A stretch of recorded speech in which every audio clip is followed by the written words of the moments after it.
Dando continuidade ao vídeo, trazendo a mensagem do jumentinho, aquele que carregou o nosso Messias para dentro de Jerusalém, que eu já tinha falado no vídeo passado. Aqui eu trago em Êxodo 34:19 a mensagem das leis dos primogênitos, né?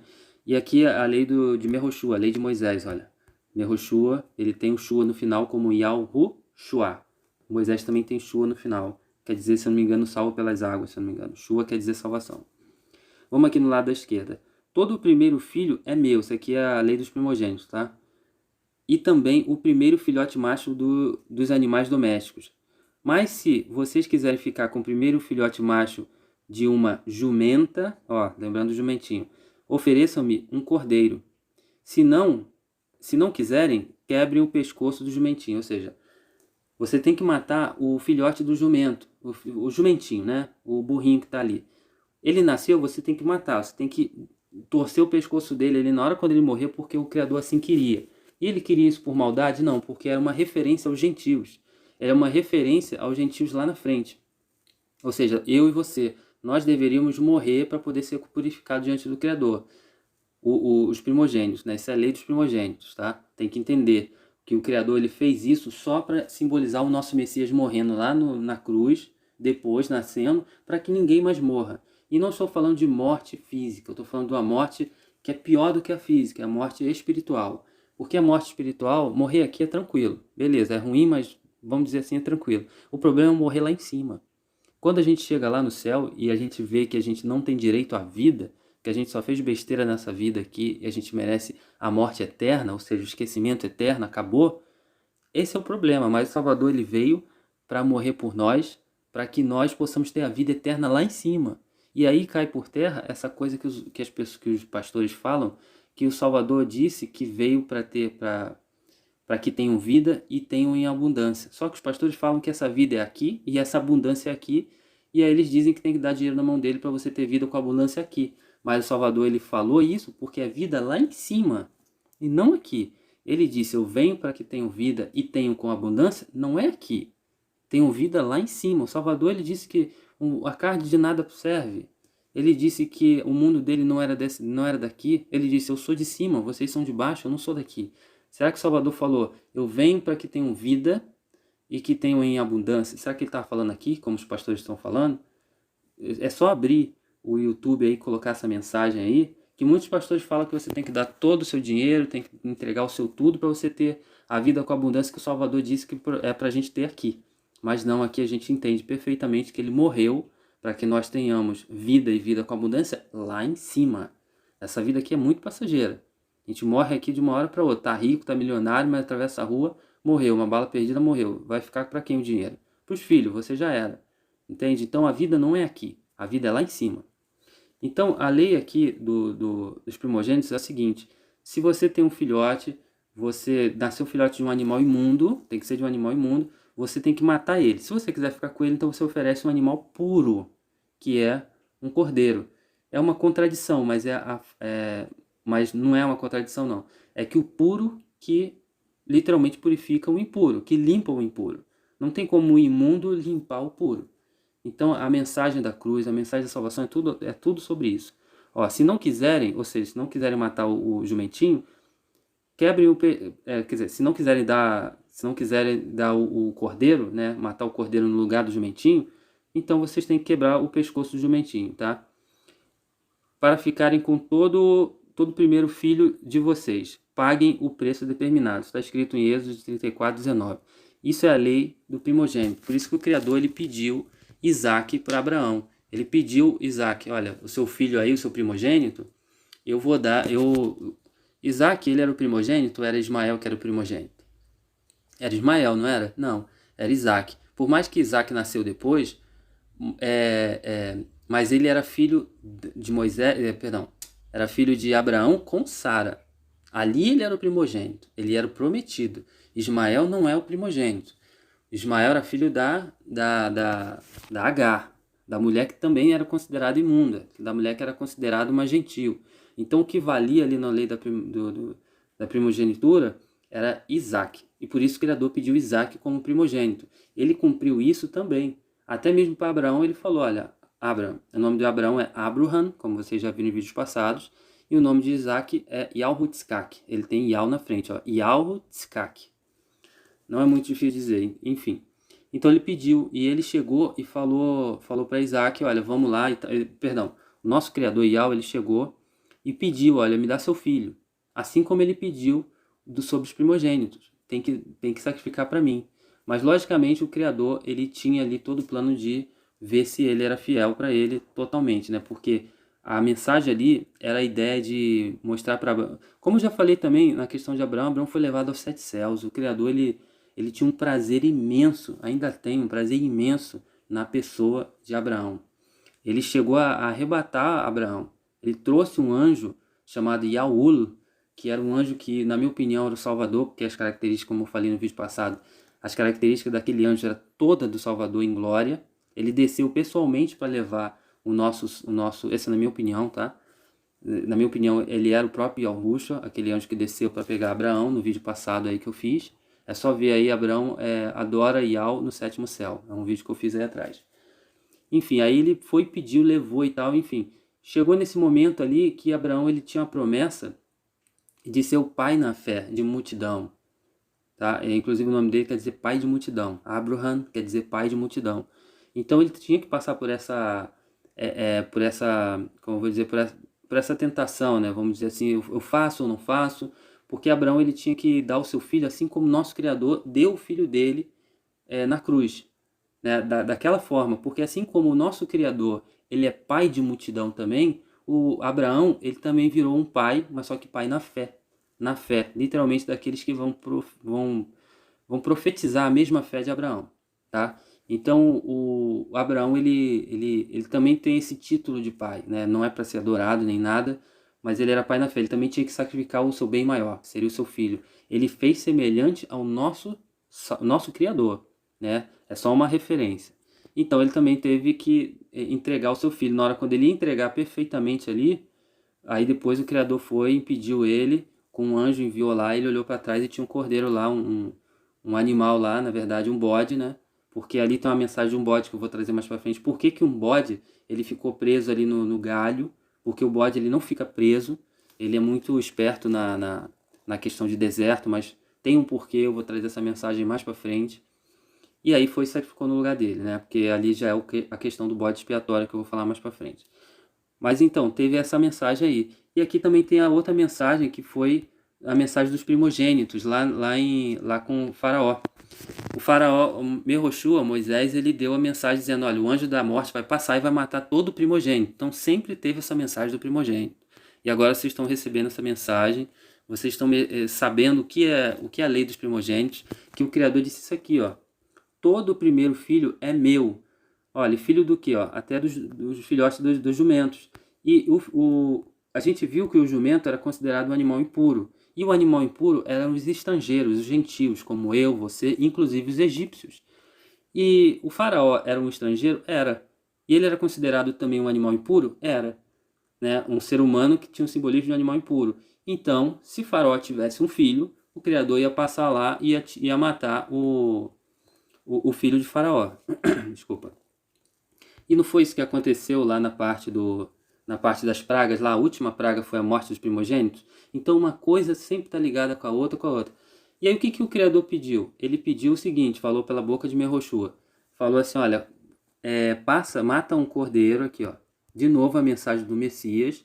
E passa nos umbrais das casas o sangue dele, para quando o anjo da morte passar, ver que ali tem o sangue do cordeiro e passa direto. Isso, ou seja, ele passou o sangue de um animal puro. Fica aqui comigo, entende o que eu estou falando, animal impuro e animal puro, tá? Passou o sangue de um animal puro ali, então o anjo da morte ia passar e ia ver que o animal puro morreu para que os de lá de dentro daquela casa não morressem. Essa é a mensagem da cruz, essa é a mensagem do sangue que purifica. Agora vocês estão entendendo mais profundamente essa história, tá? Essa mensagem, na verdade. E aqui tem um Salvador aqui simbolizando literalmente que ele veio em carne, como homem, não veio como Deus, ele é o Salvador homem. Veio como homem e morreu na cruz ali, sendo um animal puro, ele considerado como um animal puro, e aí ele morreu por nós, né? E aqui tem a história do primogênito lá que morreu, e Ramsés ele ficou irado, Ele pediu para Merroshua falar, olha, fala com seu Deus aí, seu Deus Ial, para ele trazer de volta o meu filho e tal. Ele implorou, chorou, até que depois ele falou, vai embora, eu não quero saber mais de você. E aí despediu o povo, e o povo conseguiu sair, depois atravessou o Mar Vermelho, e assim por diante, como todo mundo sabe. Então essa é a mensagem. Se você que está escutando, que você é brasileiro, por exemplo, você é considerado um animal impuro, até mesmo hoje. Se você não for lavado pelo sangue do nosso Salvador, sangue do Cordeiro, vai vir as duas testemunhas e vai jogar praga. E se você não tiver o sangue do nosso Salvador literalmente correndo nas suas veias espirituais, vamos dizer assim, você vai ser morto. Você vai ser morto porque vai passar o anjo da morte, o cavalo amarelo vai passar. Tá escrito que as duas testemunhas, elas vão jogar pragas no mundo tanto quanto eles quiserem. O Criador deu a autoridade deles jogarem praga à vontade. Então toda vez quando Enoque e Elias quiser jogar uma praga nesse mundo, porque o mundo já vai estar completamente condenado. Os 144 mil vão ser arrebatados e a mulher, né, a mulher que vai dar a luz, que vai correr para o deserto, vai ser sustentada, essa mulher não vai estar correndo esse risco, porque ela já vai estar num lugar que a gente viu que é o Brasil, como eu já tinha falado mais para frente, mais para trás eu tinha falado sobre isso. Então você tem que ser purificado no sangue do nosso Messias. E agora faz mais sentido ainda que o sangue do nosso Salvador liberta até mesmo da morte. Vamos ler aqui nesse lado, olha. Merroshua fez então anunciar ao faraó, assim diz Ial, cerca de meia-noite, ó, de novo a história da meia-noite, esses horários, o número 40 jubileus e assim por diante. Eu tinha esquecido até de falar dos 120 jubileus, eu já vou falar mais para frente, porque essa questão do número, o Criador domina o número, o Criador domina as águas, o Criador domina os céus, o Criador domina as estrelas, as constelações, Virgem, Touro, Áries, o Criador domina tudo. Somos nós que limitamos o Criador, sabe? O nosso Criador domina os números, a numerologia, tudo isso que é falado que é endemonizado, isso é demônio e tal, isso são as pessoas que falam. Mas quando você começar a entender quem é o nosso Criador, você não vai limitar ele. Dizer, não, isso aí não é de Deus, isso aí não é de Deus, isso aí não é de Deus. O Criador domina tudo, tudo, uma gotinha de água, ele domina, ele sabe quantas partículas ali de gota tem, ele sabe quantos fios de cabelo você tem, ele domina os números, a numerologia, ele trabalha com os números, trabalha com a matemática, com tudo. Então, acerca da meia-noite, aqui eu posso falar um monte de coisa do número 40, o Criador insiste com o número 40. Por 40 dias o nosso Salvador ficou lá no deserto, só mudando de assunto aqui um pouco, falar dos números. 40 dias o Criador ficou no deserto, o Salvador ficou no deserto sendo tentado pelo Satanás. 40 dias e 40 noites, só o número 40. Por 40 anos, o povo de Israel ficou rodando ali o deserto ali junto com Moisés, por 40 anos. Olha o número 40 de novo, o Criador dominando o número 40, os números. O que mais? Tem também a parte de Golias. Por 40 dias, Golias ficou gritando ali, pedindo um guerreiro, falando, traz um guerreiro para cá. Ficou perturbando por 40 dias. Poderia ficar aqui falando por muito tempo sobre o número 40, que sempre está ali envolvendo alguma coisa. O Criador domina absolutamente tudo. Principalmente a numerologia, o Criador também domina. Mas só que foi tomado, sim, por todo esse esoterismo e tal, e endemonizar a situação. Mas quando você pega a mensagem por trás dos números, também é encantador, é algo incrível que eu vou trazer em vídeos mais para frente, tá? Então, voltando aqui, ó. Assim como foi na meia-noite, que à meia-noite os moços gritam, dizendo assim, o noivo tá vindo, aqui, ó. À meia-noite também vai passar o anjo da morte. Olha só. Assim diz Ial, cerca de meia-noite passarei através do Egito, e morrerão todos os filhos mais velhos, ou seja, mais velho é o primeiro, o primogênito, de cada família do país do Egito. Desde o filho mais velho do faraó, herdeiro do trono, até mesmo o príncipe, a realeza vai morrer. Herdeiro do trono, até o filho mais velho do mais humilde escravo, inclusive dos animais. Então nem os animais escaparam naquela época lá do Egito. Então essa aqui é a lei dos primogênitos. Trouxe só um pouquinho sobre isso, tem muito mais a falar, mas deu para entender. O mais que eu quero mostrar aqui é a questão da lei dos animais puros e dos animais impuros, tá? Nós somos considerados aquele jumentinho, tá aqui, ó, nós somos isso aqui, ó. Somos o jumentinho carregando o nosso Messias e a gente tem que ser muito grato por isso, porque senão não temos a vida eterna, temos que ter essa humildade. Por isso que o reino dos céus são dos humildes, sabe? E os hebreus, com todo aquele peito de pombo, vamos dizer assim, né, como a gente fala, dizendo eu sou um hebreu, eu sou um filho de Ial, eu sou o adorador de Ial. Mentira, eles mentem. Eles adoram, eles estão esperando o anticristo aparecer, tá? Então, esse jumentinho aí somos nós. E nós carregamos o Messias, e você não deve ter vergonha de carregar o Messias, mas não somos esse animal impuro mais. Nós fomos purificados pelo sangue do nosso Cordeiro, pelo sangue do Messias.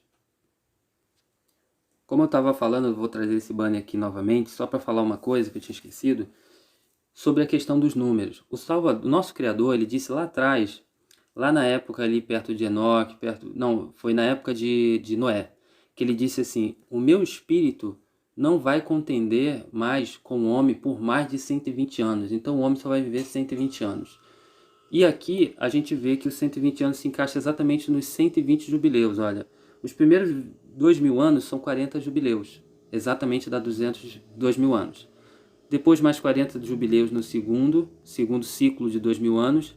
E no terceiro ciclo de 2.000 anos, que é o nosso agora, mais 40 jubileus. Que dá literalmente, completando o mundo, que o mundo vai durar somente esses 120 jubileus.